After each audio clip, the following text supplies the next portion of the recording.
Welcome to the Healthcare IT Today CIO podcast. I'm John Lynn, the founder and chief editor at Healthcare IT Today, and I'm excited to bring you the most practical healthcare CIO insights and perspectives. We know your job is challenging, and we want to help you be more successful. And today's guest is Inderpal Kohli, Vice President and CIO at Englewood Health. Welcome, Inder. Thank you, John. Thank you for having me.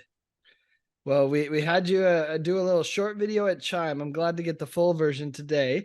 But before we dive into today's topic, tell us a little bit about yourself and Englewood Health. Sure. So I have a background in software engineering and technology management, but my really journey with healthcare IT started over, I would say now 22 years ago. It started with me working at Columbia University Medical Center, and I was lucky enough to land at a place where cutting-edge informatic research was going on. And that's where I kind of cut my teeth in healthcare IT and was fascinated by how the technology which we developed in labs eventually made it to the bedside of patient and impacted their lives. So I made a conscious choice to stay in healthcare, and really my journey started with that.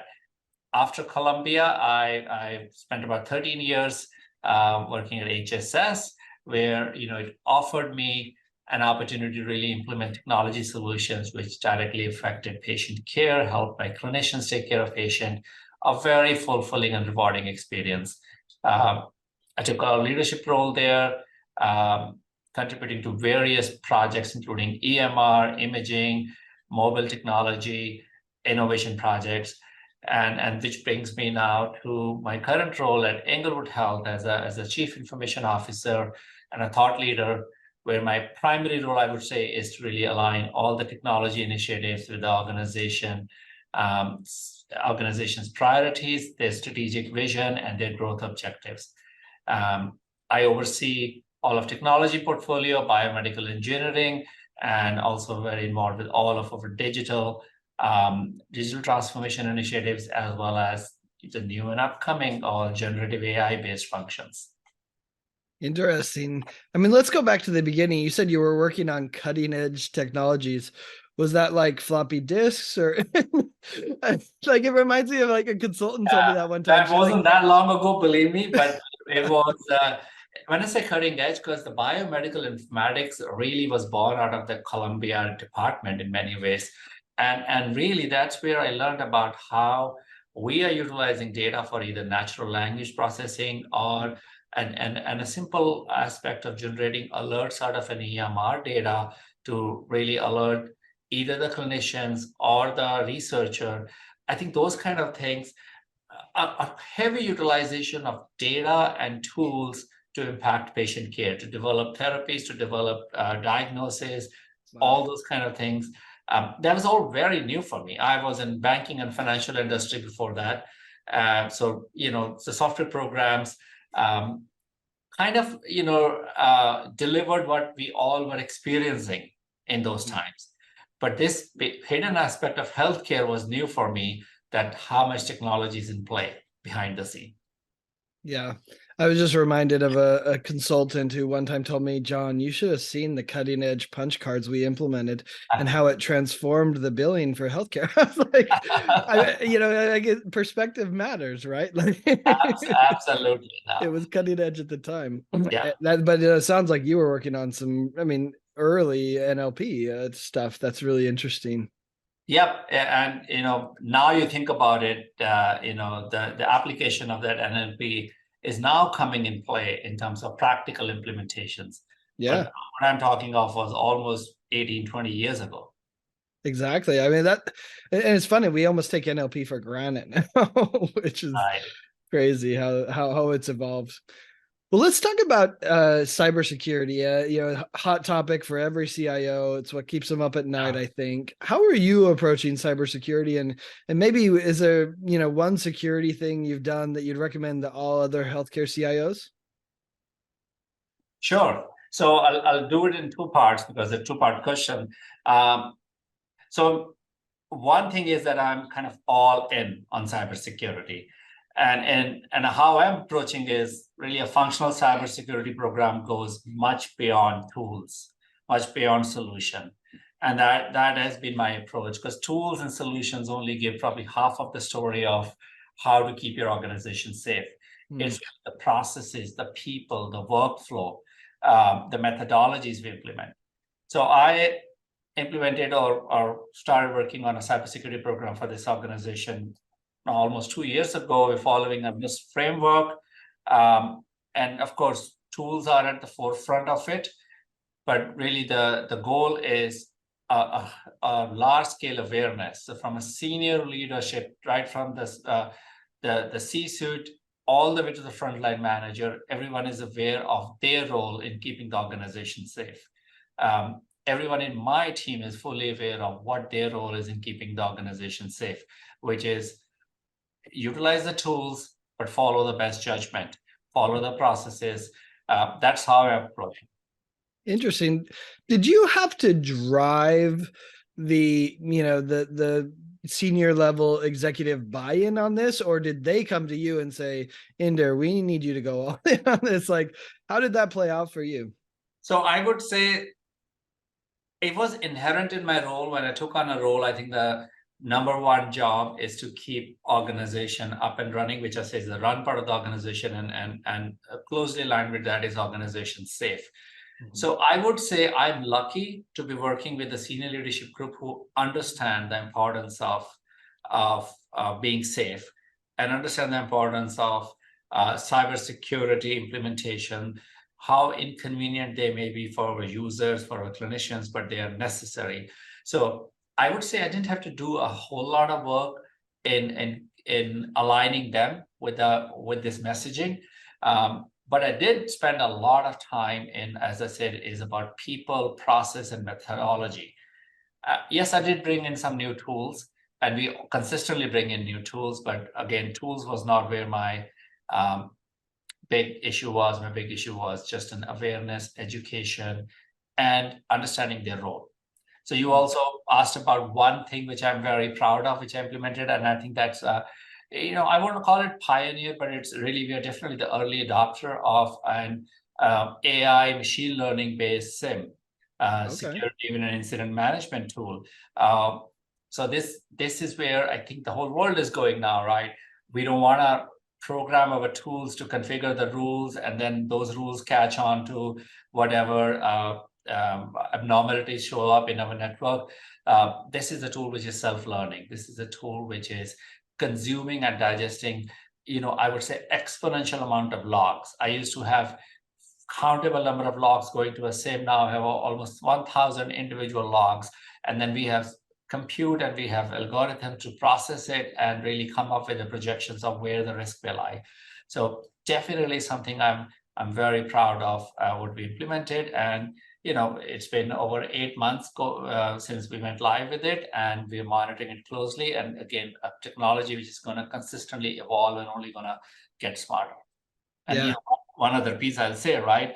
All the bad elements and criminals are using AI ML for all these tools. Why should we not be using it? Yeah, it's a good point. And you're right that there's no way for a human to look through all those logs. I mean, I just did an interview with Brother about their scanner and their printer, and they can actually send logs to a solution like yours, right? It's like, well, if all these devices are logging data, it has to have AI to be able to look through it. Humans can't, right?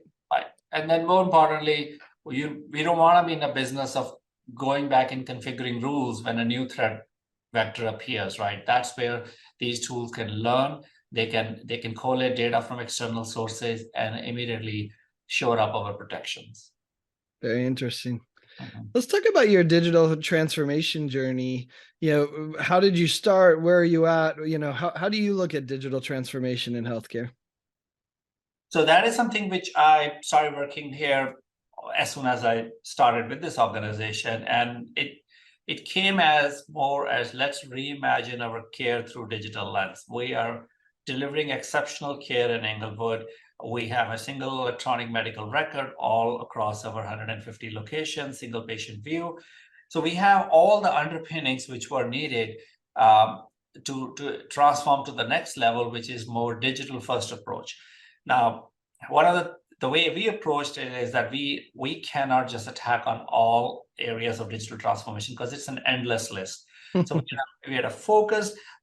We came up with our strategy, which is a 2+ year strategy, 2 to 4 years. But then we came up with our priority areas, and the priority areas are actually, I think, the most common ones we all attack first, which is really a consumer experience, patient experience, convenience. Because one thing which we all have learned over the last few years is consumers/patients are expecting convenience. They wanna interact with the health system at their time of choosing, at their convenience, and that's where the digital front door offers them that we and that, you know. And one thing I would say with the digital transformation strategy is how we approached it. It's really operational alignment first. Technology is not a majority portion of it. If at all, it's 40%. The remaining 60% is our operational alignment. And the difference with this is we have to transform ourselves to the needs of our consumer and patients. We in healthcare have transformed all along, but we always have transformed in a controlled environment. Our clinicians, our users, our workflows, we can break them apart, rebuild them.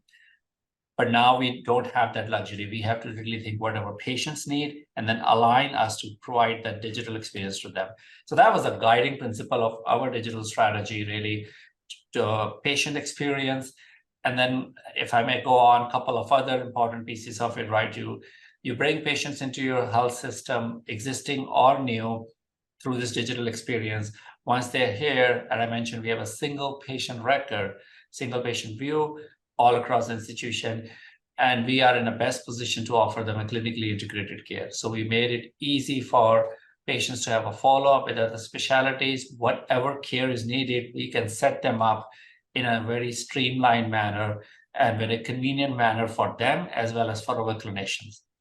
And the last piece is when they are not with us. So once they've taken the care, they've consumed whatever services they needed with us, and they're back home, if we need to continue to monitor them for either for chronic conditions or for other reasons. So care beyond our, so to say, physical walls, that's what the technology-enabled care transformation, whether it's remote patient monitoring and care coaching and those things. It's interesting you talk about operational alignment. I'd love to hear, do you have an example of maybe some of the competing interests or competing priorities you had to navigate as you implemented this transformation? As you said, technology is just one part of it, right? You can have the best tool in the world, but if the team's not behind it, if the patients don't use it, who cares, right? So you're correct. And that's where the success of a digital transformation lies, in leadership first. I am lucky to be surrounded by leadership who understood the value of this digital transformation for our health system and got behind it. So it is one of our organization's strategic priority. What does it mean? Our senior leaders are aligned on it, and that alignment goes all the way down to the frontline manager, to department directors and the managers. Now, that's like us telling that all initiatives related to digital transformation are priority for us. And then we do and break it down at an individual area level. An example here where I would say is why alignment is very important. If we enable patients to check in, answer their questionnaires online, and they show up here and they have completed all they needed to do, then my operations cannot be functioning in a manner where we assume patients have not done it. That's the key, because that will frustrate a patient who has done the work, right? If they hand them a clipboard again and say, do it again. Or figurative clipboard, I would say, right? Sure. If we even ask the same questions again. So I think that's the alignment. That's where we need to work with our frontline staff, and we all need to align before we roll out a program. And that's exactly what we did. First 6 months after the launch of this strategy or transformation was mostly working internally with our operations before we launch any technical solutions. I mean, you've offered some key insights, I think, to successful digital transformation, senior leadership buy-in, operational alignment. Are there any other things you'd offer, that you did or that you've seen to be able to drive that successful digital transformation? So I would say once you're in operational alignment, I think the best way to move this forward is to show them some quick wins, because initial buy-in happened, and then you need to continuously engage them, because it's a journey, it's a marathon, it's not a sprint, and no organization can go all out. The beauty of digital transformation, it allows us to be more agile. And we can launch a program as a pilot, and we can get some success out of it. We can get some learning experience and immediately expand it. And that's how I have done. So show some quick wins, and quick wins is absolutely measurable, targeted data. If it meant more patients, if it meant more tests, if it meant more a better clinical outcome, we have been measuring it for every program we launch. But I would again, I'm sure all my colleagues are also on the same page that to have a meaningful impact, we need to quickly expand beyond pilot. We cannot have 5 pilots going and call it a digital transformation. My goal is to have pilot and an immediate expansion plan for it. And this is a continuous evolution. So you need to continuously engage your participants, whether it's consumer and also your clinical leaders and operational leaders in the process. 2 other things I will mention here. It requires bold decision making, because the ecosystem and digital transformation world is where maybe we don't have a benefit of going with top 3 EMR vendors, and either one will be a success. Here we have an ecosystem of startups, new functions, new technologies. Some may work in our environment, some may not. Some companies may thrive, some may not. So we need to be able to take that risk. But I go back to the point of being agile and nimble. If you try a pilot and if it works, we can obviously then expand. If it doesn't work, we don't have to wait 18 months to get a result. It could be in 3 months, and then we should be able to, move on to what works for us. And then what works is also across every system may have its own needs, and every system may have its own success factors. Doesn't mean that if it doesn't work for me, it will not work for anyone. So that's where every organization has to do that internal alignment as to what works with our patient population, what works with our clinical users. Interesting. I love the idea of quick wins, although you highlighted something that I think we maybe forget sometimes, which is communicating the win, so maybe the CIO sees the data and the increased throughput, increased revenue or whatever, or even better, the patient story that they had a great experience and they appreciated it. How often do we communicate that down to the frontline worker so they understand the impact it's having, right? I think we miss that sometimes. And you're so right on that. And I would say, thankfully, we've been doing a good job in communicating to department director levels, and then the assumption is that information is shared down to, and of course with our core group who works with us. But I agree that quick wins is very important, not only at a CFO level, but really at the front desk registrar level, who has changed their workflow to accommodate this, and they want to feel good about that they are making an impact and making a difference. And absolutely a great point there. Yeah, and they may read their email more than the doctors, so maybe. Interesting. Well, let's switch to everyone's favorite topic, AI. We talked about it a little already, even in your security approach. But what's your view on generative AI, and how should a CIO be approaching this generative AI revolution, if you will? Evolution. You started off early in studying that, so interested to hear what you think. So, as I said, AI is nothing new for us CIOs. We've been utilizing AI in our environment, an infrastructure tool, security tool for a very long time. But what really caught everyone's attention since last year is the generative AI. And, believe it or not, somehow ChatGPT has become synonym to AI. Like Coke used to be synonym to soda in the past, right? That's interesting. But it goes much beyond ChatGPT. ChatGPT, I think, exposed what AI and generative AI can do for you. So I think it caught everyone's attention. So as a CIO, I would say, or even for my peers, we absolutely want to get ahead of this in a responsible manner. That is my approach. Because if we don't tackle it, all our users and physicians and clinicians are getting bombarded with options to change their lives forever by multiple vendors and products. And I'm not saying they don't work. I'm just saying, what was I don't know if it's a hype cycle, but it took 1 month for ChatGPT to acquire 1 million users.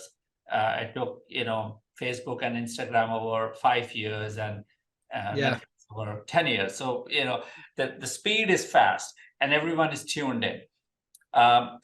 So my approach on this is, and we are slightly different. If you are a large academic medical center and you want to set up your own large language models, yes, your approach will be different. You have different challenges. I am on the end where I want to utilize functions offered by my current vendors and solutions.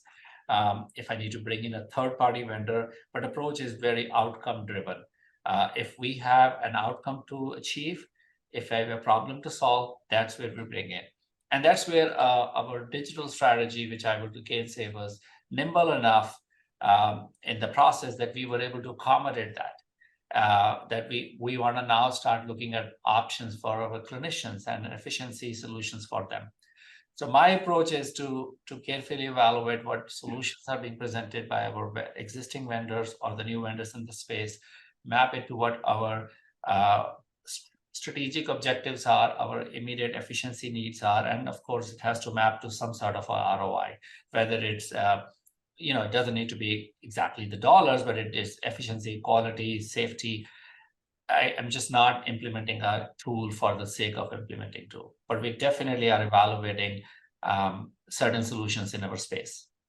You highlight such an interesting point, though, that doctors, clinicians, nurses, et cetera, are hearing about AI improving other hospitals, other organizations, or even their life in general. If you don't communicate that you have a plan, then that's going to totally alienate them and say, our organization sucks. Why aren't they doing it? Yes. And maybe you have done the analysis and, there's risks, whatever, it goes back to communication again, which is fascinating. You're correct. And we have a governance in place where we are carefully reviewing it, and we're communicating to our physician leadership and clinical leadership that we are evaluating certain products. We will be piloting certain products. All of AI products have a pilot as a first step, and that's the right way of approaching it. But there are institutions who have gone beyond pilot and implemented and are realizing benefit. This is definitely a transformational change. It is. I predict this not to be just a hype. It's gonna make a big impact, but I also believe we are at the very early stages. We have just scratched the surface, right? And as transformative this technology is, we will very soon need to add a very robust governance around it. I always say programmers have been kind of excluded from any sort of governance and licensure requirement all these years. You want to be a barber in the country, you have to go and get a license, you have to adhere to certain principles, code of conduct, and then only you can really touch a person. But software programmer, you can really just start working on it. And, intentionally or unintentionally, you can cause some harm by how ingrained the technologies are in our lives. And, whether it's auto driving or whether it's medical technology. So this may be a catalyst for some sort of a licensure requirements or robust governance around the algorithms we put out. Very interesting. So is there an IT topic that maybe not enough people are talking about in healthcare that CIOs should be talking about more? Is there something you're worried about, that you're seeing that you're like, why aren't more people talking about this? So I would say, I don't know if no one is talking, but a lot of us are at least thinking about it. I am absolutely thinking about it, is the technical debt we carry. And I'll take 30 seconds to give a background, right? In healthcare, 2009 was a transformative year when the American Recovery and Reinvestment Act came in play, and EMR became a requirement more or less for all clinics. Initially there was an incentive and then there was a penalty of not having electronic information. So since that time, we have accumulated a ton of data. And Now, really, the promise of large language models and this increased computing power is that we can really make a difference with that data. And we've been making difference with the data in predictive models, in analytics, but the promise is much more with large language models. So all of us should be thinking about our data quality, our data structure, how well it is aligned, how clean it is, how well our systems and data are integrated, because that's going to be the foundation for the next transformation, which I believe we are at a cusp of over the next 5, 7, 8 years, where all of our data and all of our infrastructure will become a baseline. And depending on that quality, we can realize much significant benefits. And I say data, but I also call the technical debt in infrastructure. If we are still maintaining an old infrastructure, non-integrated environment, I think this is the time to, in parallel, work with. But as we don't want to be behind, we are absolutely looking at all our AI use cases. But going forward, in parallel, we should be preparing ourselves for really the next wave of this transformation. Yeah, that's what I wanted to ask you is how do you define technical debt for a health system, a hospital? Is it the legacy applications? Is it the legacy infrastructure, the networks? Is it the legacy data? Is it, our systems that, most of the EHR systems were built before I was born, which is fascinating. And so they have their own technical debt that they're trying to deal with. How do you see the technical debt as and I mean, you could even say technical debt, almost like data debt, right? Where we've, been capturing a lot of bad data that's going to not be good for large language models if it's bad, right? If it's bad. So I highlight data because that's where the focus has been. Focus was not to collect data. By digitizing all patient information, in the process, we collected a lot of data, some structured, some non-structured. Okay, now we have data warehouses, data lakehouses. We can do something with the unstructured data, mine it better. But still, there's nothing like having a structured data which you can trend over time, which you can utilize for patient care. So data I highlight. Infrastructure-wise, I don't think we have a lot of debt to carry because we've been modernizing our infrastructure. I've been modernizing for like every single day. I'm advancing that part. I am a little worried about legacy applications. Yes. How do we keep them secure? How do we keep them safe within the organization? Legacy data, which was, scanned, earlier versions of EMR were scanned documents, whether it's useful or not, but somehow we keep carrying that. But that's not what's going to feed a large language model going forward, right? Or maybe it will. I'm not that educated on the algorithm. You have the OCR and NLP on the PDF. But that's how I am focused on, is more on aligning our data and infrastructure to enable what we need to do. Back to EMRs, yes, EMRs have been written, but EMRs have been internally working on revamping their interface, their programming. I know of the two major ones are in the process of doing it. So I would, for an organization like us who rely on our EMR vendor and other vendors to deliver, I'm gonna assume that they are also thinking hard about their debt and how to get rid of their debt as we continue to evolve. Yeah, absolutely. Well, we always like to wrap up these episodes with a little bit of career advice, career discussion. So what's the best piece of advice you've been given in your career? There are a lot of people who give you advice, which is great, right? Some good, some not. I think every advice worth listening. One thing that has stuck with me, and this is relatively recent, is that the role of leader, and we can talk about all of those things, right? To motivate, to lead, to align, all that. But one of the things which stuck with me is the primary role of a leader is to make work easier. And as I dissect it, it means when I am responsible for assigning work for my team, my role is to take the complexity out of it. My role is to help them break it apart and build it in a manner that that is less complex than what the original problem was. And that is how you win over your teams. That is how your teams can deliver more. I'm fascinated by that. I want to start practice. I've been practicing that, and I want to continue practicing that in every situation that comes across my desk. Wow. I mean, as a leader of healthcare scene, my company, Healthcare IT Today, I'm gonna chew on that one too. That's a great concept of the leader should make your job easier. Love that.